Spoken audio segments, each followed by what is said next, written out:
As Catherine stood in front of the mirror, carefully applying her makeup, the weight of her words hung in the air, suffocating the very essence of our relationship. The reflection looking back at me was not only her reflection, but a stark reminder of the cracks in our once solid family foundation. Each stroke of her lipstick was like a dagger piercing my heart, a painful reminder of the intimacy she willingly shared with someone else. "Catherine, will you change your mind after all?" I asked, my voice trembling with desperation, hoping to ignite a spark of reason in her eyes. But her gaze remained resolute, defying my pleas. "Desmond, we've already talked about this," she objected, her tone firm, but tinged with sadness. "I'm leaving, and he wants me, and I want him. Oh, this tool is really huge. I'm ready to fondle it forever. You have to accept that." Her words echoed in the void of our shared history, a history that now seemed distant and irretrievable. How could I accept this betrayal from the woman who had been my confidant, my life partner, my everything? The pain of that realization cut deeper than any blade, leaving me standing on the wreckage of our shattered dreams, clinging to the fading remnants of a love that was slipping through my fingers like grains of sand. As I searched desperately for a glimmer of understanding in Catherine's eyes, her demeanor changed into something colder and more calculating. It was as if a veil had opened, revealing a side of her I'd never seen before. "You know full well what the consequences will be if you decide to divorce me," she stated, and there was a venomous mixture of warning and manipulation in her words. With each syllable, she painted a grim picture of the consequences, a landscape strewn with the wreckage of my financial security and emotional well-being. It was a scenario carefully crafted to leave me at a disadvantage, to strip me of any semblance of power or control I hoped to retain. And as the weight of her ultimatum came over me like a suffocating blanket, I realized that the woman standing before me was no longer the Catherine I had married. She had become a stranger, a puppeteer pulling the strings of my life, callously disregarding the love and trust we had once shared. In that moment, the realization struck me with such force that I staggered back, questioning everything I thought I knew about the woman to whom I had dedicated my heart. Catherine's abrupt shift left me perplexed, questioning whether the person before me was truly the Catherine I had known or merely a mask hiding a stranger beneath. Her motives were as elusive as her demeanor, leaving me grasping at shadows in a futile attempt to understand her. The allusion to my mother's imagined endorsement only deepened my bewilderment, adding another layer to the enigma that was Catherine. It seemed Catherine believed that manipulating me was not only acceptable but essential in establishing her dominance within our marriage. This revelation stood in stark contradiction to the woman I had believed her to be: compassionate, honest, and sincere. The chasm between perception and reality widened with each passing moment, leaving me adrift in a sea of doubt and disillusionment. Catherine's words cut through the air like a sharp blade, each syllable laced with a bitter reminder of the power dynamics she sought to impose upon our relationship. As she spoke of my father's acquiescence to my mother's will, I couldn't help but feel a surge of indignation rising within me. Was this the fate she envisioned for us? A twisted echo of the past, where my voice would be drowned out by the echoes of her commands. The image of my father, once strong and proud, reduced to a mere shadow of himself, haunted my thoughts like a ghost from a forgotten nightmare. And yet, despite the weight of her words, I refused to be shackled by the chains of conformity. "It won't be easy," she conceded, her tone dripping with condescension. "But in the end, you will realize that the easiest way is to just accept it." But to me, surrender was not synonymous with ease. It was a betrayal of everything I believed in, a betrayal of the very essence of my being. For I refused to be a prisoner of societal expectations, condemned to a life of silent submission. And as I stood before her, my resolve hardened like steel, a silent vow echoing in the depths of my soul. I would not be another casualty in the war of gender roles, sacrificed upon the altar of patriarchal tradition. She declared, finishing her makeup with a practiced hand. Catherine was undeniably stunning. Her gypsy heritage lent her a captivating allure, with her dark skin and sleek black hair. Despite once bemoaning her slightly petite nose, it now complemented her deep brown eyes, adding to her exotic charm. I truly believed I had found a treasure in her. As I met Catherine's gaze with unwavering determination, I felt the weight of my words hanging heavy in the air between us, a silent plea for her to reconsider. But instead of meeting my resolve with empathy or understanding, she regarded me with a dismissive gaze, as though my objections were nothing more than the ramblings of a naive child. The sting of her indifference cut deeper than any blade, leaving me feeling exposed and vulnerable in the face of her indifference. "I understand this is difficult for you," she began, her voice softening slightly, "but I do love you." Her words offered little solace in the face of the betrayal looming on the horizon, a betrayal that threatened to tear apart the very fabric of our marriage. I married you because of my affection for you, she continued, each syllable ringing hollow in my ears, and because you're a wonderful husband and father. But her attempts to justify her actions only served to fuel the fire of my resentment, a resentment born from the realization that I had been deceived by the woman I loved. And as she spoke of her need for multiple partners, I felt a wave of nausea wash over me, the bitter taste of betrayal lingering on my tongue.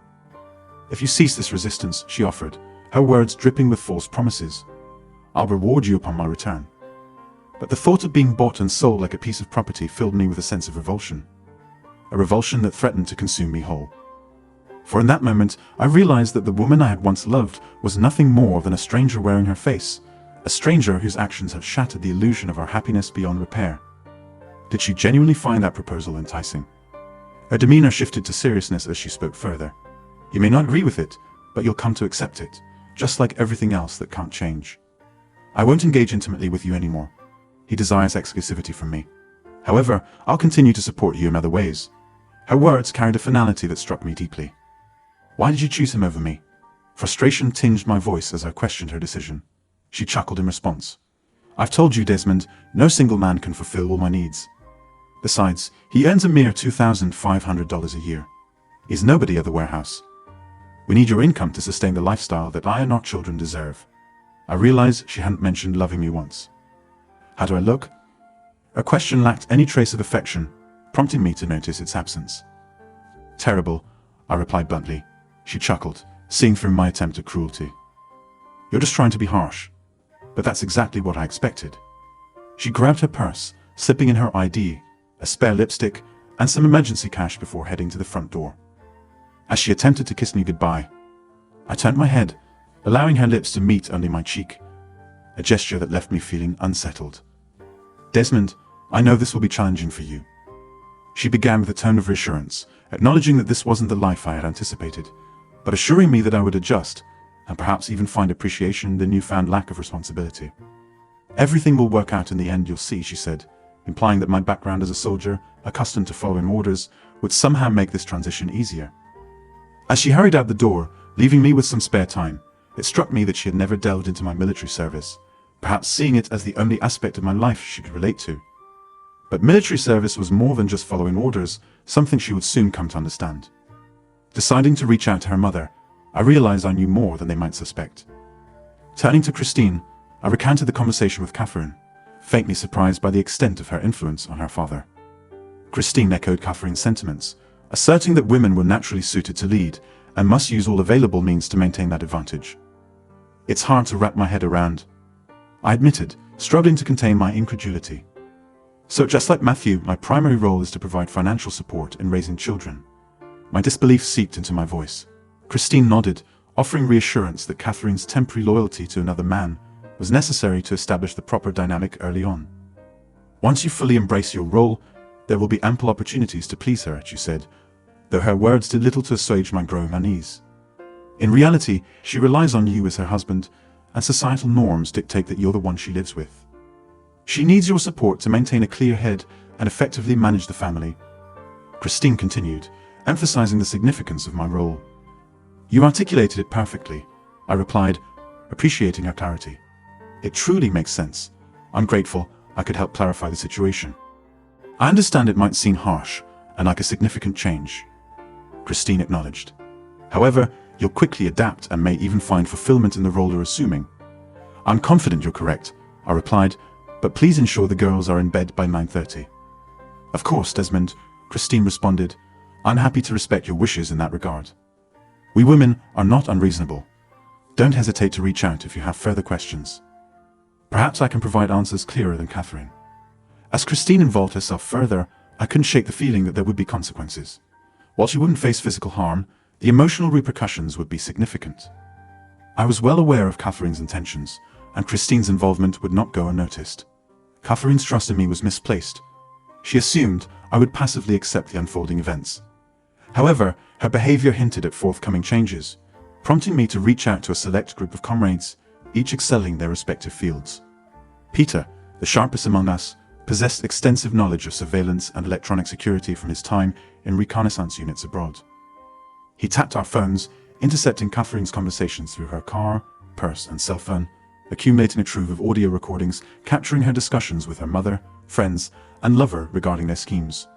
I suspected that some of her associates might also be contemplating similar actions, depending on the outcome of Catherine's endeavors. Freddie, skilled in intelligence work, ranked among the top computer hackers. Elliot, now an executive director overseeing extensive overseas business, had access to the company's private jet, which he could utilize with minimal oversight. Then there were Aiden, Anthony, and Christopher, known as Chris within our group. These men were adept fighters, skilled in various weapons and marksmanship, each operating at a high level of proficiency. The plan commenced at 10:40 p.m., with my request for the kids to be in bed on 9:20 serving as an integral part of the strategy. I packed several suitcases for myself and the children, prioritizing items of personal and sentimental value, while ensuring clothing was included. The bulk of our luggage consisted of toys for the kids. Clothing could easily be replaced once we were settled. Before leaving, we made one final trip to visit relatives. Pulling up in front of Christine and Matthew's house, I observed its darkness except for the glow emanating from the living room where Catherine's parents were watching TV. Stepping out of the car, I located Chris, who was keeping a watchful eye on the house. Aiden quickly briefed me. The kids were tucked in by 9:20 and likely asleep within 20 minutes. The occupants have been watching TV since 10:15. The husband made a few trips to the kitchen for drinks and snacks, but that's about it so far. We're ready to proceed. Just give the word. Let's do it, I replied decisively. Advancing toward the house, the team's presence would have gone unnoticed to any unsuspecting observer. They relied solely on manual tools. No automation was necessary for this operation. Meanwhile, I stood back, carefully observing the living room, noting how the team entered and swiftly subdued Christine and Matthew. Eventually, I made my way to the front door and stepped inside. Christine's voice filled the air, pleading, "Please don't harm us. You must have the wrong people. We haven't done anything. Our granddaughters are sleeping in the next room. Please, just let us go. We won't tell anyone." As she noticed my entrance, she fell silent, her eyes filled with fear and confusion. "What's happening, Desmond? Is Catherine behind this?" she asked, her voice trembling. "If you don't let us go, Desmond, what's going on?" Her questions were met with a tone she had never heard from me before, catching her off guard. "Neither you nor Catherine can stop this," I responded firmly. "I suggest you listen to what I have to say. Save your questions until the end." While we conversed, Chris calmly and efficiently tied them to chairs in the dining room. These men were truly experts of their craft. Christine and Matthew would remain bound until someone released them, or they managed to break free. "Christine, Matthew, I've made a decision," I began, my tone resolute. "I refuse to accept the future you and your daughter are trying to dictate to me, no matter how tempting it may be to live my life in servitude to her and shift all responsibility onto her. I simply don't believe it will work for me," I declared, my sarcasm evident. "I've been aware of your little scheme for some time now, and I've taken my own precautions. Since you've been complicit in it, essentially supporting her, well, that means you'll face some consequences too." "And what might those consequences be, Desmond?" Christine interrupted sarcastically. "Christine, I asked you to hold your questions until the end," I replied sternly. "I'll provide all the necessary information, but since you've asked, I'll answer that question now. In my view, the consequence that will hurt you the most is that you'll never see your granddaughters again, Desmond," I stated firmly, my heart heavy with the weight of my decision. "No, please, no, you can't do that, please don't," Christine pleaded desperately, her voice filled with anguish. I raised my hands to halt her rambling. "I can and I will, but Catherine is still young. Perhaps she'll find a replacement for you." Suddenly, Christine became aggressive, attempting to seize control. "We'll find you, Desmond. We won't spare any expense to track you down. You know we have money. You'll regret this." "You can try, but you're mistaken about one thing. You don't have any money," I retorted calmly. Christine's incredulous expression begged for an explanation. "One of the consequences of never seeing your grandchildren again is that certain measures were necessary to prevent you from taking that action," I explained regretfully. "So I took the regrettable step of emptying all your bank accounts, except for enough to sustain you for a month or two. This includes your investment accounts and even that secret bank account you and Catherine opened as a backup fund, which you thought I didn't know about." "How could you do this?" Christine exclaimed, shock evident in her voice. "As you can see, it's evident that you underestimated the resources available to me due to my military career. That's how I gained control of almost every penny of yours, including cash advances on all your credit cards," I continued, maintaining my composure. Before you even consider coming after me, you'll have to contend with an overwhelmingly crushing debt load. Matthew, I hope retirement isn't in your plans anytime soon. Matthew remained silent, his gaze fixed on me. Perhaps a part of him hoped I'd extend an offer to take him along. The silver lining is that you'll be together, I added. Catherine won't be able to afford the house since she doesn't work, and even selling that property won't yield much. Her credit cards are cancelled, and yours are nearly depleted. You won't have enough funds to attract attention in searches, so she'll have to move in with you. Maybe, between the three of you, you'll make it work. We'll still find a way. Just wait. I'm looking forward to it, Christine declared defiantly. In fact, I'll give you a little hint to assist you. Don't bother searching within the US. We won't be here, and don't bother looking for Desmond Murphy or Jackson after tonight. These identities won't exist, at least on paper. With nothing else to say, I excused myself and went to wake up the girls. Daddy, they exclaimed in unison as they stared at me. We packed their belongings, and I explained that we were going on a little trip. They seemed excited, mentioning how Mom must be excited too. I assured them we would discuss it later. We headed to the private airstrip where Elliot's corporate plane awaited us. Aiden would take my car to a local motel, a strategic move to throw off any pursuit once on board. The girls were fascinated by the space, a far cry from a commercial flight. We settled in, and as we flew, I explained to them that things had changed and we wouldn't be seeing Mom, Grandma, and Grandpa anymore. We discussed their new names and where we'd be living. Though they were initially sad and tearful, I was confident they'd adapt. After all, they were still young. Catherine arrived home from her date at 4:20 in the morning, feeling a mix of emotions. It wasn't a romantic entanglement, they had simply met at a bar, had a few drinks, and then headed back to his place. Tonight was enjoyable, she reflected, not just because of the guy I initially met, but also because we picked up a couple of his friends at the bar, so it turned into a group hangout. Desmond needed to understand that I required more than he could provide. It wasn't a criticism of him. No man could fulfill all my needs. I hadn't felt truly content for a long time until tonight. She pressed the garage door opener button and waited for it to lift. It wasn't surprising that Desmond's spot was empty. Dad had reacted the same way as Mom had told me she thought, acknowledging the challenge ahead.